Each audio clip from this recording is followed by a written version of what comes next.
வேலுண்டு வினையில்லை. வணக்கம். நான் இன்றைய பதிவில் திருவாதிரை நோன்பு பற்றிய முக்கியமான தகவல்களை உங்களிடம் கூறுகிறேன். ஒவ்வொரு வருடமும் மார்கழி மாதத்தில் பௌர்ணமியோடு கூடிய திருவாதிரை நட்சத்திரத்தன்று பெண்கள் திருவாதிரை நோன்பு வழிபட்டு வருகிறார்கள். வருகிற ஜனவரி 3 சனிக்கிழமை அன்று திருவாதிரை நோன்பு. இந்த நோன்புக்கு திருமண ஆன பெண்கள் அதிகாலையிலே குளித்து சிவநாமம் சொல்லி விரதம் இருக்கும் பொழுது தேவாரம், திருவாசகம் எல்லாம் படிக்கிறார்கள். இரவு வந்ததும் விளக்கேற்றி நிலா வந்ததும் சாமி கும்பிட்ட பின்பு இந்த விரதத்தை முடிப்பர்.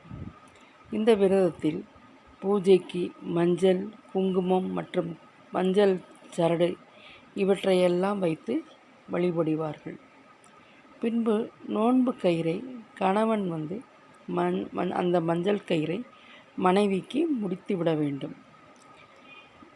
இந்த விரதத்தை முடிக்க திருவாதிரை களி, அடை, 7 காய் கூட்டு, சாப்பாடு எல்லாம் படைத்து கணவன் மற்றும் வீட்டில் உள்ள பெரியவர்கள் எல்லாம் முதலில் குழந்தைகளுக்கு தான் கொடுக்க வேண்டும்.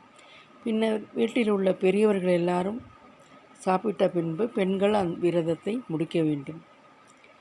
இந்த மாதிரி விரதத்தை எடுப்பவர்கள் எல்லாம் மன மகிழ்வான வாழ்க்கையும், குபேர சம்பத்து, உடல் ஆரோக்கியம், காரிய வெற்றி அனைத்தும் இவர்களுக்கு கிடைக்கும். மார்கழி திருவாதிரை முதல் மாதம் வரும் திருவாதிரை நோன்பு எடுக்கும்போது கைலாயத்தை அடையும் பேறு இவர்களுக்கு கிடைக்கும். இந்த திருவாதிரை நோன்பை ஆருத்ரா தரிசனம் என்றும் மாங்கல்ய நோன்பு என்றும் குறிப்பிடுவார்கள். நன்றி, வணக்கம்.